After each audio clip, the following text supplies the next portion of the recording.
Ikaze mwese kuri Triple 5pm News. Ngubu tuteye amatako no murasirazuba bwa Repubulika Iharanira Demokarasi ya Kongo mu ntara ya Kivu y'Amajyepfo, aho bidasubirwaho noneho uyu mujyi wa Uvira bitakiriye inkuru ko wamaze gufatwa n'umutwe w'inyeshyamba wa M23 nyuma y'uko hasohotse itangazo risohowe n'umuvugizi mukuru wa AFC M23 Lawrence Kanyuka biciye ku rubuga rwa X cyangwa se Twitter rigaragaza ko noneho bamaze gufata uyu mujyi bidasubirwaho.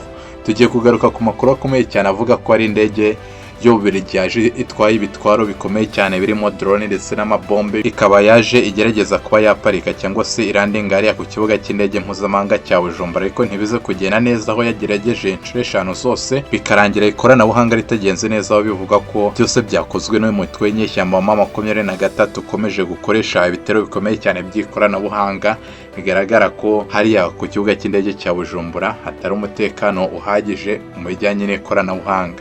Nkuko rero ejo twababwiye turi bugaruke ku nama ikomeye cyane yari iteganyijwe i Uvira, ariko bikarangira itabereye kubera ko M23 yari yamaze kuhafata. Kuri ngubu ikaba yabereye i Burundi iyobowe na General Neva cyangwa se Perezida Ndayishimiye Evariste, perezida w'igihugu cy'u Burundi, aho yari yitabiriwe n'abakomeye cyane mu gisirikare cy'u Burundi ndetse n'igisirikare cya FARDC. Hakaba hafatiwemo rero imyanzuro ikomeye cyane mu buryo butangaje, aho bemeje ko noneho bagiye kongera kwataka M23 mu mujyi wa Uvira bakabasha kubuyambura, ndetse bakaba bagiye kubikora mu buryo butatu bukomeye cyane butari bwarigeze bukoreshwa na rimwe kuva urugamba rwatangira bahanganyemo n'umutwe w'inyeshyamba wa M23. Tugana ku musozo w'inkuru turi bukaruke ku butumwa bukomeye cyane bwatangajwe n'umuvugizi mukuru wa guverinoma y'u Rwanda Amakuru, aho yarimo anenga ndetse anasubiza Patrick Muyaya wa Repubulika Iharanira Demokarasi ya Kongo uretse guharabika u Rwanda rugaragaza mbega nkaho rudashaka amahoro, agenda arushinja ibirego bigiye bitandukanye. Ndagusaba ngo rwose ihangane ukande subscribe. Nyuma rero y'uko M23 yari imaze gufata ibiro bikuru bya guverineri wa Kivu y'Amajyepfo, bikavuga ko guverineri wa Kivu y'Amajyepfo batazi amarengero ye, ubu haje kugaragara amakuru agaragaza ko noneho yahungiye mu gace kitwa Makafura gaherereye i Kwango hafi n'uruzi rwa Kongo cyangwa se Kongo River. Ibi bikaba byaje nyuma y'uko abarwanyi bari bamaze gufata Uvira, ndetse bikagaragara ko nawe yari mu byago bikomeye cyane. Nubwo rero abo barwanyi ba M23 bamaze gufata Uvira ndetse bakaba ari no kugerageza kuyitekanisha, ubona ko bishimiwe cyane n'abaturage nyuma y'uko bari bamaze kwirukana igisirikare cya leta ndetse n'abari muri coalition y'abafatanyabikorwa bari bamaze iminsi myinshi cyane barabangamiye abaturage batuye muri Uvira, baboza amahirwe agiye atandukanye arimo guha ndetse no gutembera n'ibindi. Ubu hari ibibazo bikomeye cyane by'abarwanyi imitwe y'Abazarendo ndetse na FDLR bagiye basigara hano muri uyu mujyi. Ibi ni ibibazo bikomeye cyane ko aba bose bagiye basigaranye intwaro zabo barwanishaga ndetse n'iz'abagenzi babo zimwe na zimwe babasha kuzibasigaranira, zikaba zifungiranye mu mazu agiye atandukanye hano muri Uvira. Bikaba rero biteje ikibazo cyane ku bushobozi bwa M23 kuko bizabasha gutandukanya abarwanyi ndetse n'abaturage basanzwe. Gusa none hakaba hari amahirwe menshi cyane y'uko abaturage bishimiye cyane izi ntare za Sarambwe, ndetse bikaba binashoboka y'uko bazajya bagerageza gutanga amakuru ku bantu bagaragara mbega nk'abasirikare cyangwa se bakekwaho kuba baje muri uyu mujyi vuba, bakaba bakeka ko bashobora kuba bateza ibyago.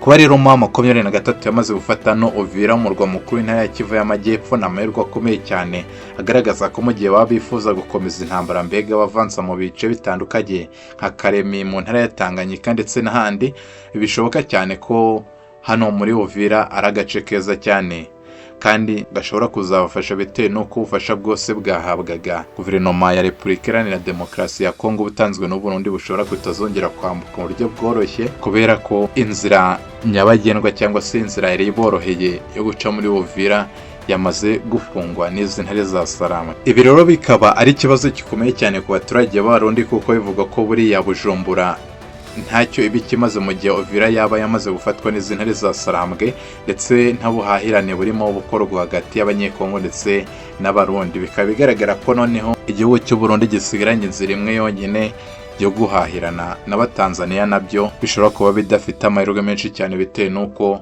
Uburundi nabwo hari ukuntu busigaye butitwara neza mu buryo bwa politike ndetse na diplomasi. Nanone kandi hari amakuru agaragaza ko ku mupaka wa Repubulika Iharanira Demokarasi ya Kongo ndetse n'u Burundi wakavimvira abasirikare b'u Burundi FARDC ndetse n'abandi benshi cyane bari kwinjira ku bwinshi mu Burundi, aho amakuru atangazwa avuga ko bafite ubwoba bwo kuba bagera ku gatandatu bakibarizwa muri kano gace, kuko M23 yatangaje ko gatandatu ari umuganda rusange. Bikaba binagaragara ko abaturage bashobora kuba batanga mu maboko y'abasirikare ba M23, bikaba bishobora kubabera bibi. Ko ari nayo mpamvu bari kugerageza kuba bakambuka mu Burundi mu gihe uyu munsi w'umuganda utaragera.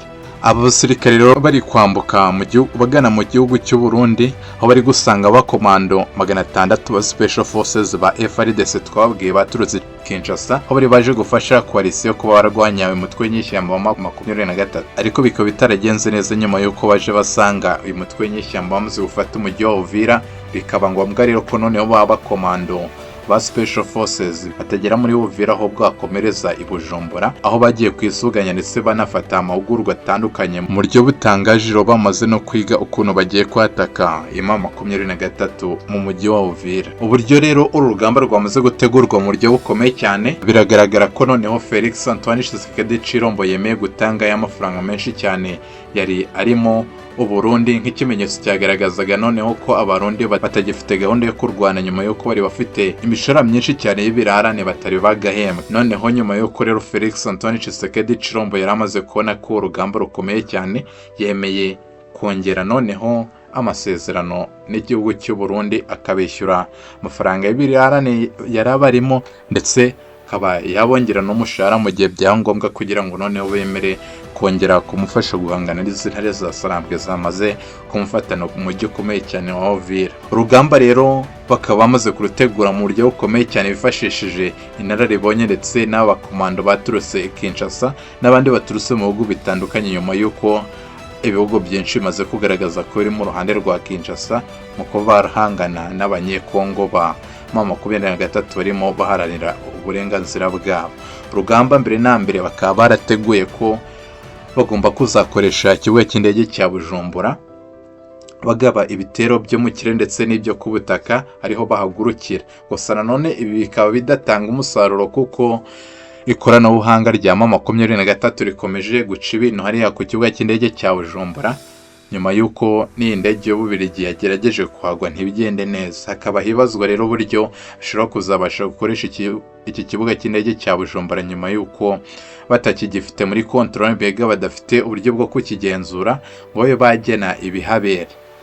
Hari ubundi buryo rero bwiza bateguye bumva ko ushobora kuzabafasha. Nanone twababwiye ko abasirikari benshi cyane bahungiye mu ntara ya Tanganyika ari Akaremi, bakaba biganjemo Wazalendo na FDLR. Aha rero bahungiye bakaba barimo bategurwa ndetse banahabwa ibikoresho bitandukanye kugira ngo bazabashe kwataka M23 baturutse muri ako gace, ndetse hakaza n'ubundi buryo bukomeye cyane, aho bafashe abacancuro bose bari baraje no muri Repubulika Iharanira Demokarasi ya Kongo, bakabakora nk'itsinda ryabo noneho rikomeye cyane, aho bazafasha mu buryo bwo kugaba ibitero bikomeye cyane, by'umwihariko iby'ikoranabuhanga ndetse n'iby'amadrone n'indege mu buryo noneho bukomeye cyane. Aha rero bakaba bateganya noneho kugira ngo bazarwane mu buryo butandukanye n'ubwabayeho mbere, aho barwanaga mu kivunge, ku buryo abarundi FARDC, Wazalendo, FDL ndetse n'abacancuro wasangaga barimo barwana mu buryo bumwe. Hangaha akaba ari itsinda ry'abacancuro rizarwana mu buryo bwaryo,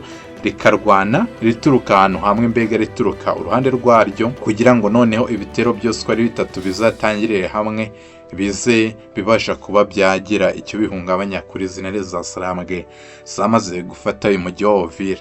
Gusa nanone hakaba hari amakuru akomeye cyane agaragaza ko noneho ubutasi bwa M23 nabwo bwamaze kuvumbura amakuru ndetse n'umupangu wose uko wateganyijwe, bikaba bigaragara ko ushobora kutazagera ku ntego, nyuma y'uko rero izi ntare za Sarambwe nazo zamaze gufata umwanzuro wo kuba zajya gucungira Uvira inyuma yayo, zikava mu mujyi, mbega zikajya kuzenguruka umujyi mu buryo bwo kugira ngo barinde abantu, abasirikare cyangwa se ibikoresho bitandukanye bishobora kuba byakinjizwa muri uyu mujyi, bitandukanye cyane n'uburyo abari muri coalition basanzwe barindamo uyu mujyi. Akaba ari nayo mpamvu ikomeye cyane yatumye batabasha kuwugumana.